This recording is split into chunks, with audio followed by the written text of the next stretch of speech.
So last week we talked about how to see Seattle in one day. And this week we're going to talk a little bit more about the rest of our trip. Yeah. Oh, say hi. You want to say hi? Say hi, friends. Hi, friends. I love you, Jesus. Hi. We're going to talk this week about how we took a road trip around the Olympic Peninsula. Before we get into the meat of our trip, if you would, take a minute, look down below, and go hit that subscribe button, and then you can kind of keep up on our latest trip. Share us too. Why not? So we started in Seattle, and we went in a big circle over to the coast, up to the northwestern corner, and then all the way back around. So we've taken road trips around several sections of the country. A lot of places are beautiful. I mean, there's so many beautiful sections of this country. But there was something different about the Pacific Northwest to me. There was this kind of perpetual kind of foggy atmosphere. It kind of felt alien and a little otherworldly with the way the clouds would kind of drift over and hover. The trees. Right. But it's breathtaking because it's so green. I mean, what comes with all the mist and the rain is the beautiful greenery and the amazing trees. And it feels like there's always a secret just like beyond your view, and then when you get closer it kind of dissipates and you see that little section, and it's just a constant secret to be found. So after Seattle, we rented a car and we went south, and our first stop was really surprising. Yeah. I think we weren't expecting a lot from Tacoma. We didn't know what to expect. But when we got there, we weren't planning on staying there. We ended up renting a hotel for the night because we liked it so much. So Tacoma's only about 30 minutes south of Seattle. But we stuck to the highway along the exterior of Tacoma, which is kind of a peninsula in a way that kind of juts into the Puget Sound water. And so we stuck to the highway along the water, and we went north up toward the park at the very, very end. And we stopped in a great little restaurant that was sort of last second kind of find. It was called Duke's, and it was right on the water, and it's surprisingly really good. Yeah, it was really good. Hi, I am 6 and what grade are you in? I'm in 1st grade, and we're at this cafe right here, and show the water. And this is the water. Oh, I'm going the wrong way. Do you remember where we are? We are at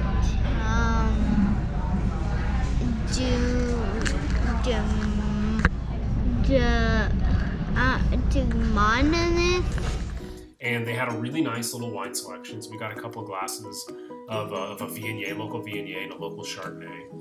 And then we got these little fried salmon bites that were like chicken fingers, but with salmon. They were delicious. And then we got their award-winning clam chowder. We always have to get the clam chowder. A lot of times you get clam chowder, and they're pretty skimpy on the clam. It's like all like potatoes and the rich soup. But this had tons of clam. You could taste clam in every single bite. It was really good. It was. So that was a really surprising restaurant. So if you're in Tacoma, Duke's on the Water is definitely worth stopping at. So from there, we got a recommendation from our waitress to go up to this park at the very end of Tacoma. So we went up there to check it out, and we ended up spending so much time there. We went to just kind of drive around and kind of peek at it, and we ended up staying there for hours.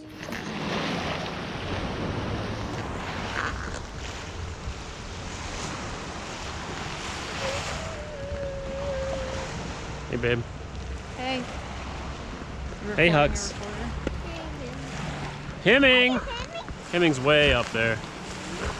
And then we kind of went down this sidewalk where there was this beach called Owen Beach. And it was a really popular area. I mean, there were lots of locals there. Again, this is not a big touristy area as far as I can tell. There's a lot of people walking the trail along the beach, the pier. You could see Puget Sound to one side, and then there was the park to the other. And it was this very extensive park. And as we're walking, the boys are just kind of darting ahead of us, and we're trying to keep up. And suddenly they just have to get in the water. They just want to get in the water. Well, that was, yeah, that they was... They cannot think of anything else. They see the beach and they're like, water. I don't care how cold it is. I mean, before we can even stop them, their shoes their and shoes socks are off. They're wet. And they're ankle deep in the water, yeah. You love it? Is it too cold, man? It's too cold. Yeah, there was no going back from there. They got wet and cold, and they had a blast. But as we're standing there, but one of us kind of noticed something out of the corner of our eye, and there was this little kind of fin or something that came out of the water. And we're kind of like, did you see that? And so we look, we focus on the water, and suddenly we see this family of seals popping up and down out of the water. There were probably 5 pop up here and there, kind of kept peeking their heads out. One was the bigger one, so we wondered if that was the male or the mom, and then there was like little babies kind of swimming everywhere. Yeah. It was, and they would kind of come close, and it was pretty neat. Seals popping out of the water. It was pretty magical. The boys loved them. So then after that, we were so taken with this place that we had to stay at a hotel called Silver Cloud Inn, which was really nice, I thought, right? Has a great view. I mean, you can't beat that view right from the bed. You look out, you see the water. And the pier. Waking up the next morning when you're literally on the water, it was a really nice morning. We ended up getting donuts again. Of course. We got, it's a local chain called Pot Doughnuts. What do you think, Bob? I want to do the strawberry and the chocolate. Yeah.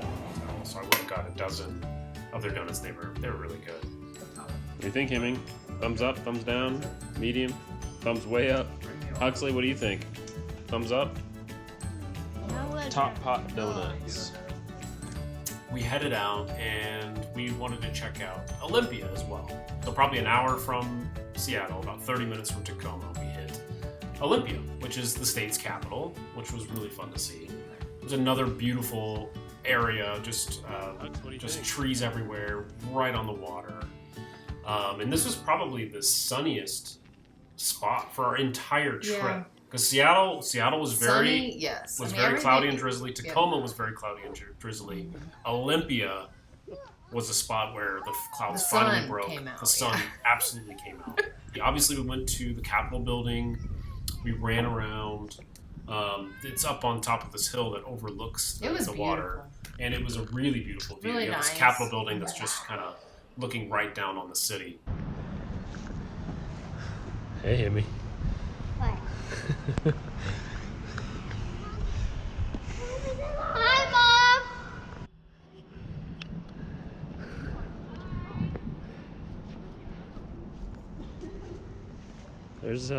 There's Cam. Yeah.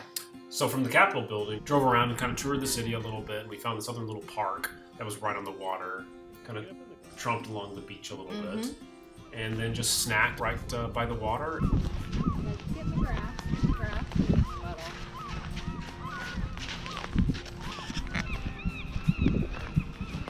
Guys, I guess this needs to be maybe some sort of pier of some sort into the water.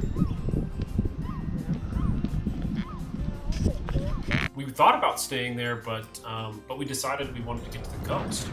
So our goal was to hit the coast that day at a town called Ocean Shores.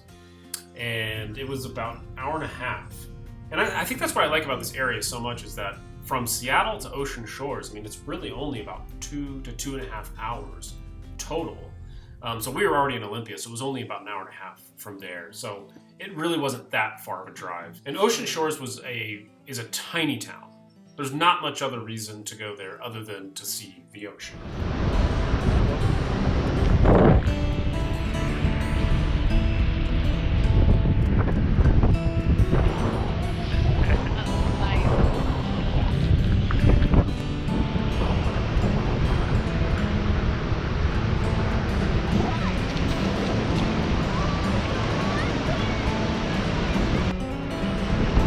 How is it? Is it cold? No. It's not cold? No. Oh! We stayed at a cute little hotel. There's a bunch of hotels, all kind of right in a line, and they're all pretty similar, and they all are around the same price, I thought. Nothing was too expensive, nothing was too cheap. I think we ended up spending maybe $100 a night, and we had a room with a balcony that, you know, overlooked the ocean, but everything's kind of far back. Like there's nothing like directly on the beach or directly on the ocean, but you could hear the ocean from our balcony, and you could see glimpses of it. But there was a kind of a marshy area between us, and it had to have been at least 300 yards, I would say, at least. Yeah, there's no other beaches like this type of beach. And then even when you get past this sort of marshy kind of area and you get to the beach is huge. And we've never had the experience of actually driving onto a beach. So when we get there, there's a little road, a little path you can drive your car on, and you can actually go right on to the beach. And there's all these cars, people kind of walking up and down the beach, people biking.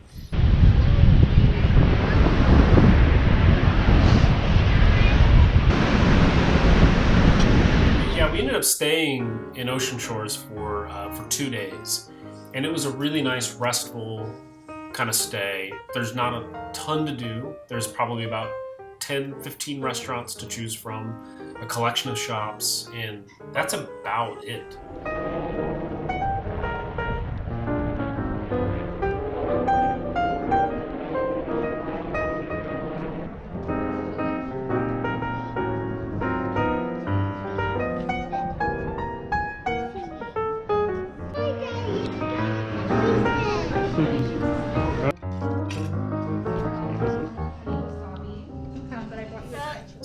So the next morning after we get there, we wanted to explore, and we went to the southern end of the island, and there was another beach down there. I think it was called like the North Jetty Beach or something like that. We had gotten some pastries for breakfast, and so we went and sat on this. There's like a rock, like a big rock wall, like a levee kind of a thing. I'm guessing they have like they had put them there to protect some of the homes from the ocean, because it's like flat as can be, and then they created this rock barricade to protect, I think, these condos that are just right directly off the beach. There's spiders over there? No, we're not. No, I didn't. Look at this bee. Oh, the only bee found me. He wants my pastry.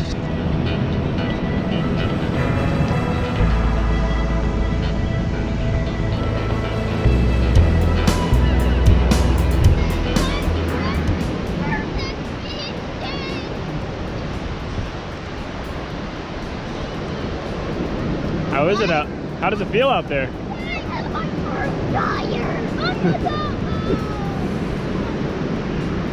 And then probably one of the things that I was looking forward to the most when we were there, but turned out to be not so much fun, was the bike rental.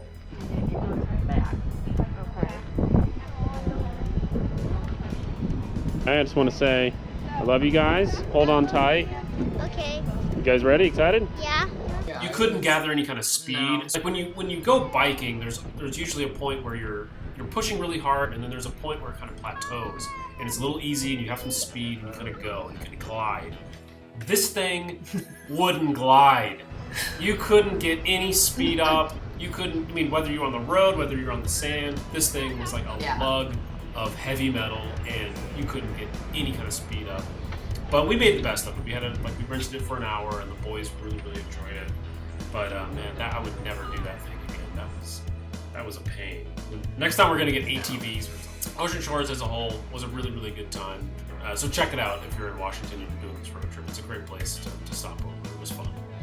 But then from Ocean Shores, we went. We had probably the longest leg of our road trip was we were going from Ocean Shores all the way to the northern tip of the island up to Port Angeles. Now there was one stop. About halfway between Ocean Shores and Port Angeles is a stop that you cannot miss if you ever do this. It is called Ruby Beach. Next week we will do a video dedicated just to Ruby Beach because it's that special of a place.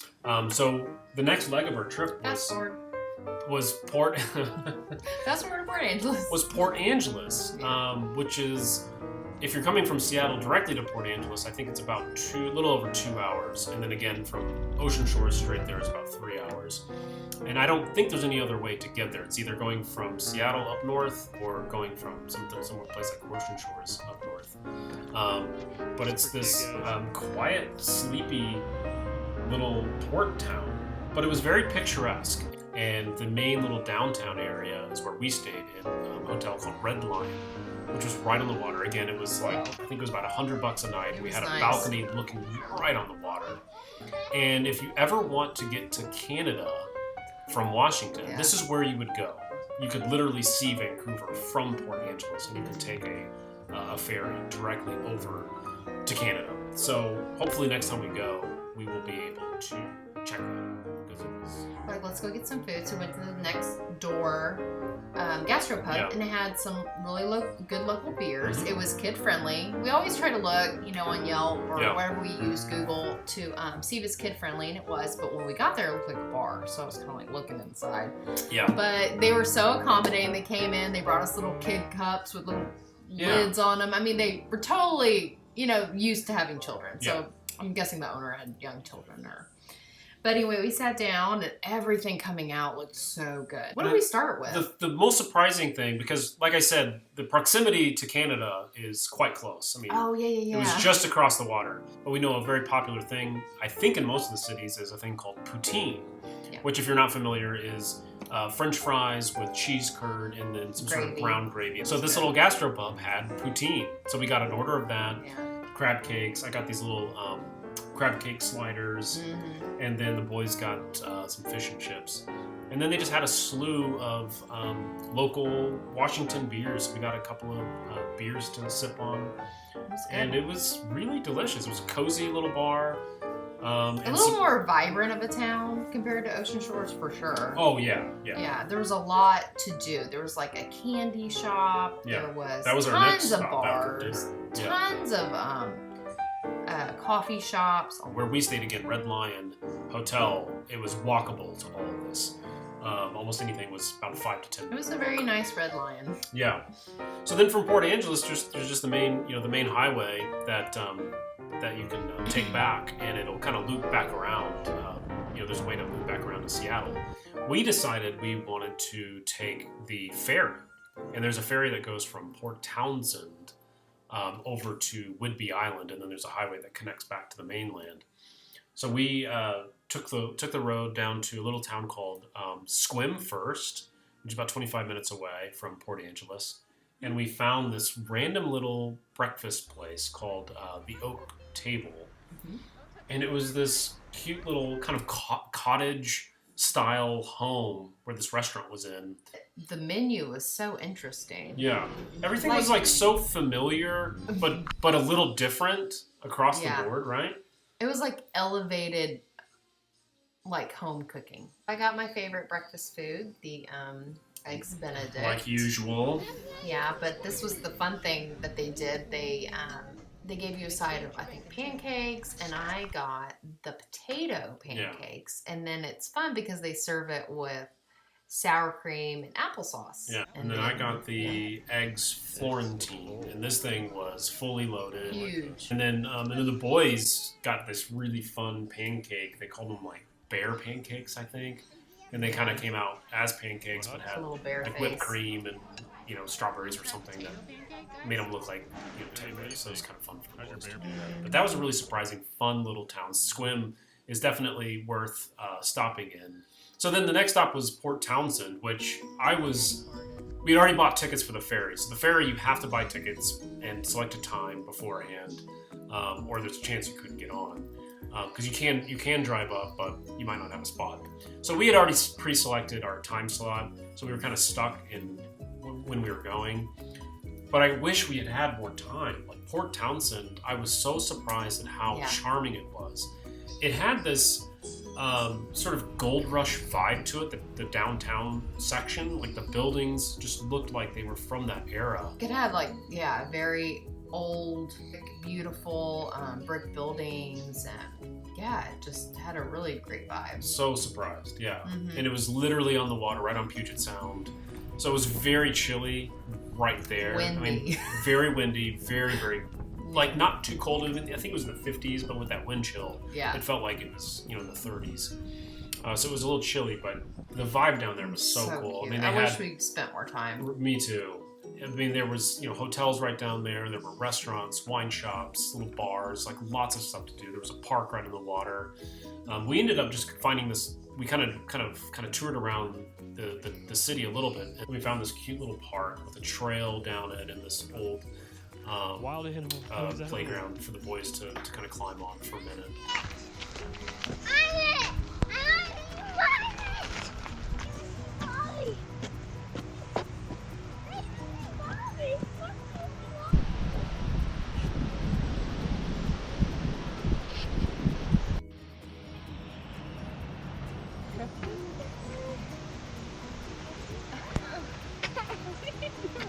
Okay, I got you. Down? Your head fits? Okay, good.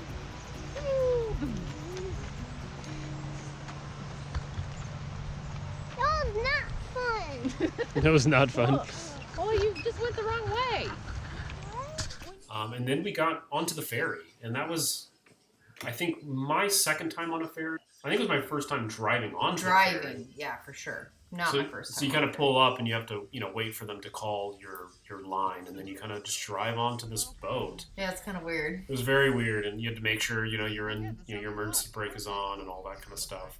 And it was a fun, I mean, I highly recommend anybody that goes up into this area to take the ferry, because it was the most beautiful views. Ship's general alarm, followed by the same signals on the ship's Water everywhere, you could see Washington, you see the islands, and it was a crazy, cool time.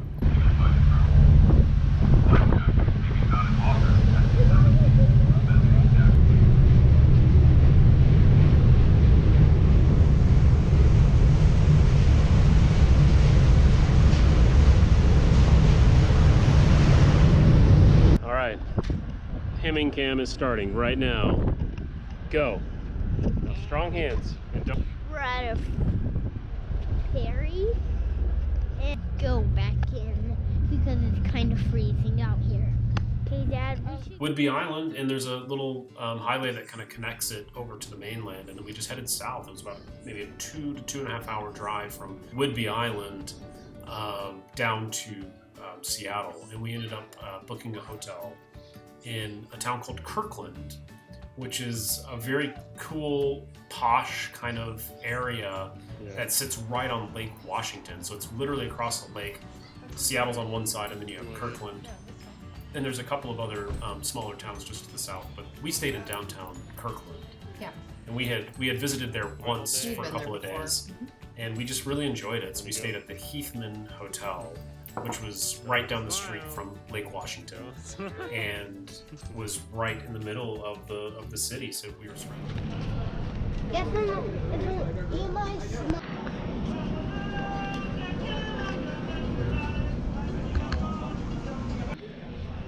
No, I'm not.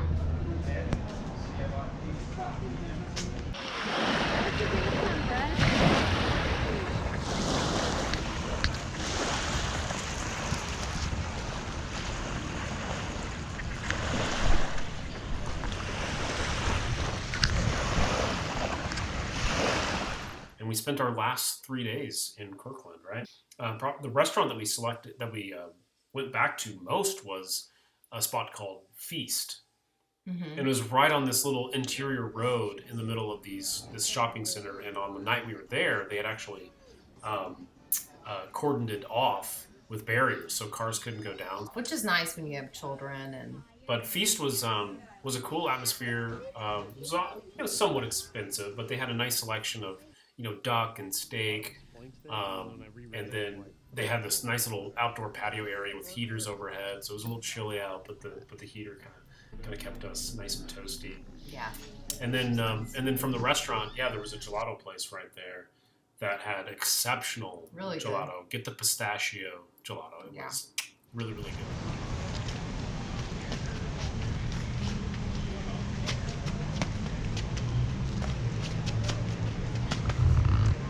Yeah, baby. Huxley, show us Huxley. your moves. Huxley, you got some moves? right, don't lose your ice cream. Okay. But the rest of our trip there, again, it had been, you know, kind of gray and cloudy the whole time. But, you know, these last 3 days were particularly off and on rain almost every day. So we kind of had to take umbrellas when we went out. It was a little chilly when we walked, but they're kind of equipped everywhere for that, because almost everywhere had, you know, awnings or umbrellas overhead. They had heaters set up, all that kind of stuff. And not too far from Kirkland, one of our favorite things to do besides food is tasting wine. And there's a town called Woodinville, which is sort of a Napa of Washington, kind of. There's not a lot of grape growing that occurs up in this particular area, but somehow it has become home to a lot of garage wineries. Like, they've kind of taken over these industrial kind of complexes, warehouses, and they've set up wineries all through here. And they buy and ship in their grapes from Columbia Valley across the Cascades, and then they'll truck it in. And so in Woodinville, there's this one road where there's, probably 40 or 50, maybe more wineries, all kind of one after another. So we took an afternoon and we went and tasted. The first stop was J. Bookwalter, and they were right on the corner of this strip of tasting rooms. And so their like little patio kind of stretched and curved around the main road because it was cold and drizzly. And we like to stay outside, you know. But yeah, with COVID, we were trying to stay outside. They were prepared for all this stuff. They're used to this kind of weather. So they had all of these tents set up. They had heating Fire lamps pits, almost everywhere. heating lamps. It was very accommodating. So we did the reserve tasting with J. Bookwalter. Wasn't too. There was their kind of basic level, which was their readers, I think. Readers tasting, and it was like $15, and then we did the reserve tier for $25. Our server was just incredible. He gave us a wealth of information about each wine, and he gave us a little bonus pour, a sixth wine up there. I think it was called Volume 8 Cab, which was a single vineyard cab that ran, I don't know, about $120, I think, and got a little sample pour of that. But every wine was exceptional. I hadn't had J. Bookwalter wines in a long time, and it was really fun to retry them. Good. It was really, really nice. And then the second tasting, I was really curious about Gorman Winery, and they had one just right across the street, their tasting room. So at Gorman, we did 3 different glasses, and we started it off with Zachary's Ladder, which I believe is their first wine that they kind of became known for. So we had to try that one. Washington being known for Syrah, we tried the Pixie Syrah, and then we did their top tier cab, which is called the Bully. Hey, Dad! Hi. This is a beautiful one. Oh, thank you. Maybe not that close. Hold your wine glass. Here comes. Say, what are you doing? Now. What are you doing right now, Dad? I'm tasting wine. Tasting wine is baby. Oh, you're good at study. All right, get mommy. And everything was really exceptional. I was really impressed. It was a really cute little, tasting room with those garage style doors that open up, and they had another huge covered patio. There was like a little Italian restaurant that specialized in pizzas. So we went in, and the boys were kind of getting hungry, and I was able to just walk right down to the pizza place and order a cheese pizza. They gave me a little, number card, and 10 minutes later, here comes our pizza being delivered to our tasting room. So they're totally equipped to accommodate you in almost every way. But all in all, we had a really wonderful time in Washington. Fabulous trip. It was. Washington is much more than just Seattle. There's so much more to see. Oh my gosh, yes. So much beautiful scenery. Every town we went to had its own unique charm. I love it there. I love Washington. Yeah, we really like it up there. One of these days, I think we're going to have to make the move out there. Make the move, yeah. Between the wine, between the food, between the atmosphere, it's an incredible place. The people, very everything. kind. Yeah. Don't miss out. Road trip around the Olympic Peninsula. Make that your next to-do trip.